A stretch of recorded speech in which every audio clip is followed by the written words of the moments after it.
Hello everyone, welcome back. This is Jeff at Ferrari FXS. Today we're going to take a look at my 2012 Lamborghini Gallardo. I've had a few problems with it here lately. Nothing really big, but I noticed lately that when I downshift, it's skipping gears or not going at all. It's not responsive to the inputs to the paddle on the downshift portion of it. Yep, upshift's been fine. Car drives fine in automatic mode, which tells me there's no issues with the system itself. It's just the micro switch in those are known to go bad at times or have issues. So we're going to go ahead and take the steering column apart and see what we can find and see if we can correct the issue. But first of all, what we're going to do is we're going to go ahead and let me turn this camera around. So the first thing I did was I lowered the window because we're going to have to disconnect the battery, and then I kind of turned the steering wheel here to remove the airbag assembly. So you'll get access. There's two fasteners. There's the T40 Torx bit, and as you can see, there's one right there by the base of the steering column. You can see the glare now. I'm sorry, that's kind of a bad view. But before we remove that, we're going to go ahead and pop the hood here, and we're going to get access to the battery and disconnect the battery so we can work on the system. Because if you disconnect the battery, most likely you're not going to set any faults or activate anything that's not supposed to be activated, like airbag or whatever. So we're going to go ahead and disconnect the battery first thing.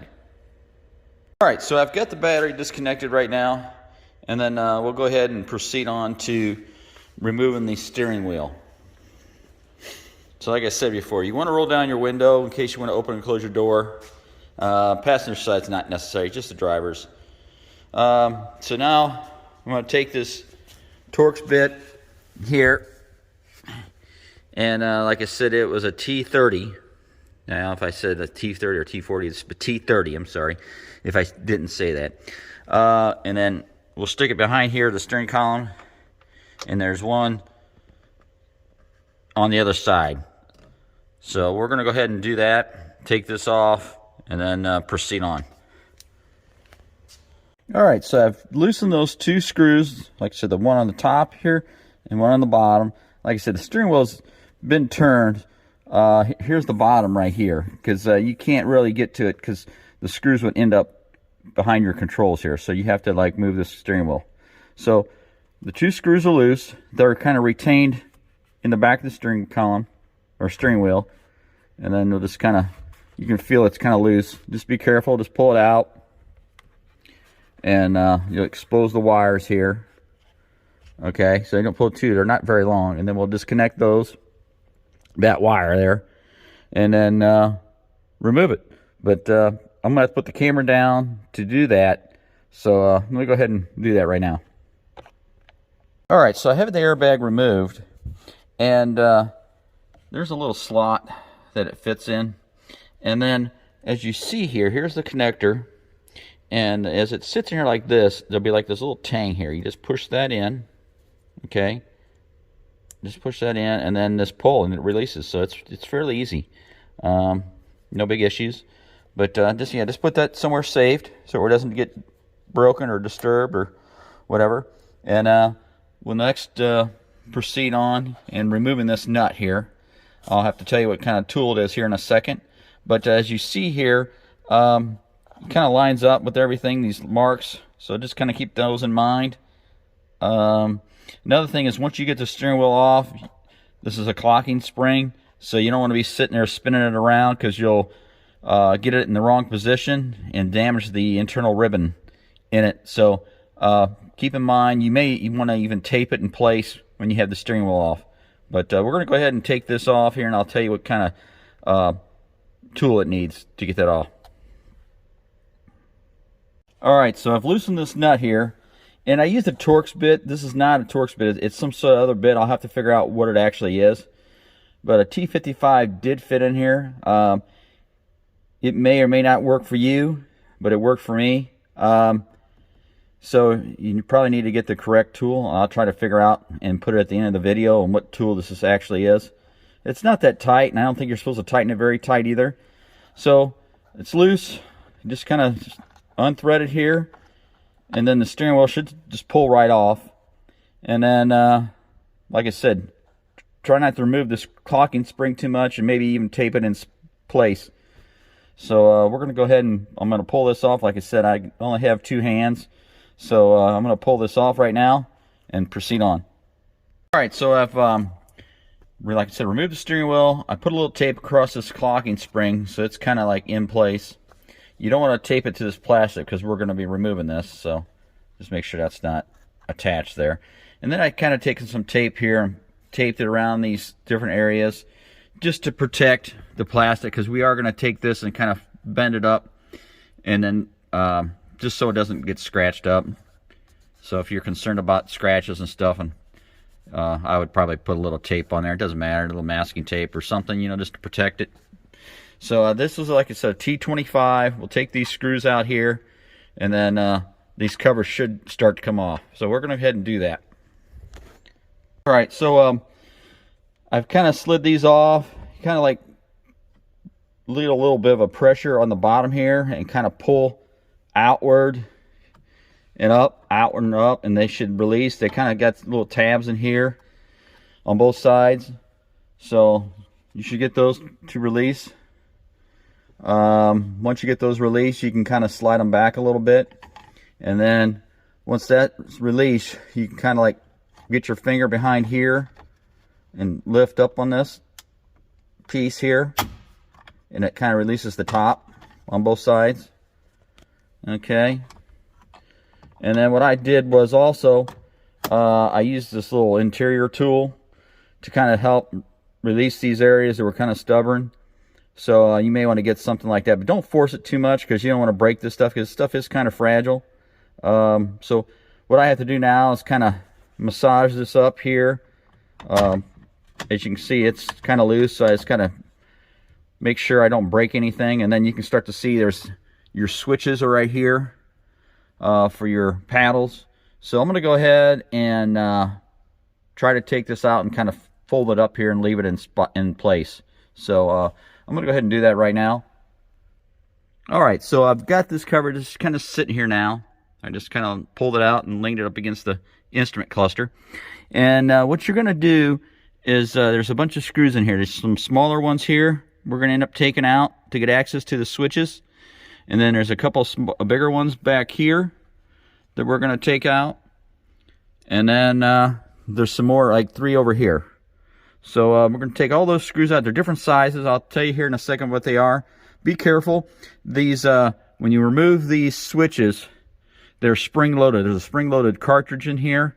So if you're not watching what you're doing, those little springs and little pieces of plastic could go flying somewhere. So you want to pay particular attention to that so you don't lose those parts. All right? So I'm going to go ahead and take these 6 smaller screws and the 2 larger screws out, and then we'll proceed on. Okay, so I've got the tool. It's a Torx T9. All right, but these are all the same size. I mean, even though these screws here are physically larger, it's the same size bit. So it's the T9 for these also. And then, like I said, these 3 over here, T9. These over here, T9. So I'm going to go ahead and remove those, and we'll see what happens. Before I take this completely apart, I'll show you why I think there's a problem with this switch also. Because I don't know if you can hear this, but I'll click the upshift and you'll hear the audible click. And then you go to downshift, there is hardly any at all. So I'm assuming there's a problem with this micro switch in here, because it should be identical to the one on the upshift side. Okay, so there's nothing here, and clearly a defined click here. So that's the reason why I suspect the switch to be in bad. So I'm going to go ahead and take the screws out. All right, so I've got all the screws out, and if you notice, this plate is in 2 pieces. The right side is on top of the left side. So you take this apart, like I said, be careful And as you pull this plate off, you can see the arm kind of drops a little bit. So be careful. Like I said, there's some springs in there, so you don't want those to go flying around. But take a note, the right plate is on top of the left plate. So, all right, I'm going to take this off. All right, so as you can see, I pulled these little switches out here, and everything looks normal inside there. I don't see anything broken, but and you can see that these switches, I don't know where you can get them. I'm sure you can get them somewhere. They are changeable. There is a connector on them, but if you take it and you hit the little button at the end, you can hear it click. And then this one here, it's not as pronounced. I mean, it's clicking, but I'm going to see if I can somehow spray some sort of contact cleaner or something in there to see if that helps. If it's dirty, I'm not sure, but it's not as audible as the one on the right. But I'll have to do some research and see. There is some numbers on them. I don't know if I'll be able to see what it is. I may take a picture to see if I can get micro switch somewhere if I need to. But anyway, that's what I'm going to do. I'm going to put some contact cleaner on there and see if I can get that to have more of a positive click, audible click. Another thing I noticed that it could be an issue with these things, and there's a little O-ring right here, and it's installed on the downside, and then the one on the right is missing. So I'm going to have to locate an O-ring or something, and because there's a slop that could, your switch can move around if that O-ring is not there, and that will keep it from making positive engagements. So I'm going to see if I can find an O-ring to put on there, and we'll see what happens here. Alright, so I've removed this switch, and then I sprayed some electronic lube in there. You can see it kind of get in those little holes on the end there. It seems like it's more audible right now. So what I'm going to do is I'm going to go ahead and reinstall this back in the unit, and then see if we've made a difference or not. But otherwise, we'll see what happens. I've taken a picture like here, and this is the back of it. I'll have to see if I can locate some of these. I kind of did a quick search. I wasn't able to find anything on these switches, but I'm sure somebody out there has access to these if we need to replace this. But I'm going to go ahead and try it out, reinstall it, and see what happens. So you can see like the connector right there, that it's disconnected. And there's the other one. And like I said, be careful with this stuff. Just make sure you put it in there in the correct way. I did find a little O-ring, so I put an O-ring up there on that switch. So hopefully we'll it's a little larger, but we'll see if it works. It's what I had here at the house, so we'll see what happens. But anyway, I'm going to reinstall this and catch up with you in a few seconds. All right, so I've got the switches in place. I really need to put the cover on to get a good feel if it's going to make a difference or not. So I'm going to go ahead and put the plates on. Make sure your wiring is in the correct positions. And make sure you don't pinch any of those. So I'm going to go ahead and, like I said, the left plate goes on first, and then the right plate. So I'm going to go ahead and do that at this time. Alright? Alright, so I've got all my screws back in. My 3 over here, the 2 in the back, the 3 over here. I mean, it seems like it's a little bit better. I'm not 100% sure until we do some testing. But this one's definitely a little louder. But I have a feeling it's a bit better than it was. So we'll have to test it out and see. If not, I'll have to see about locating a new micro switch. So what I'm going to do now is go ahead and reassemble this just the opposite way that we took it apart, and we'll see what happens. Like I said, make sure all your screws are in place. I found out that it was easier to put these 3 screws in first, because if you try to put this other plate on, the switches will fall out. So put the 3 screws all over the switches first, and then put the 2 in the back later on. So anyway, like I said, I'm going to go ahead and put this back together and see what happens. All right, so we've got the cover back in position. Don't forget, there's like a couple little in the back here. There's a couple little fingers that engage, same as the other side. So I had a problem. Just make sure your screws are seated, your switches are seated. If your screws on your switches aren't seated all the way, you'll have a problem getting this cover back down. So this is back in place now. Your clips here are engaged, and then we'll just slide these over now and try to engage these back in the spot in the correct position here. It'll probably take 2 hands, so I'm going to go ahead and do that right now. Alright, so I have my covers all snapped in place now. Install my 2 screws. Don't forget to take this tape off your clocking spring.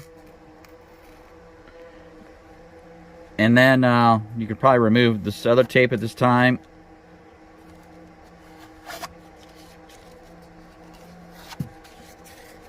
So, other than that, looks like this is all pretty much well back together.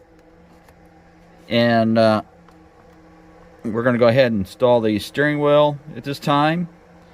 So, like I said, try not to move this too much. Steering wheel should just pop on there. It came off really easy. I'll try to do it here. As you can see, it's kind of, there it goes. It's installed. Then just take your nut that you removed earlier and then reinstall it, if I can locate it. So, all right, here's the nut. Let's go ahead and make sure you don't cross thread it. Screw it in. You don't have to go crazy tight on this, just snug. Just make sure your line back up.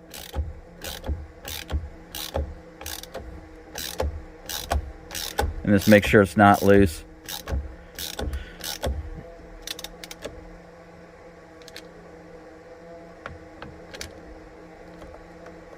So we're going to go ahead and do that. We've got our line lined up here, and then now we're going to go ahead and hook the airbag up, and then put our screws in from the back, and we should be done. We should be able to do some testing. So hopefully this has resolved the issue. So I'll go ahead and put this back together. So alright, got the airbag back in, secure, and then we're just back to the point of reinstalling the battery switch at this time, or reconnecting the battery at this time. So we're going to go ahead and put our battery terminal back on, and like I said, we'll be doing some testing next. So let me go ahead and put this battery terminal back on. Alright, so we're out for a test drive now. It seems like my lubrication of the switch worked. No problem. Shift them down. It's like it's 100% better. So I guess hopefully this helps other people. And if you got any questions, don't hesitate to contact me, and then I'll try to put the tooling information in the information at the bottom of the video. So anyway, I'll catch you next time. See you later. Bye.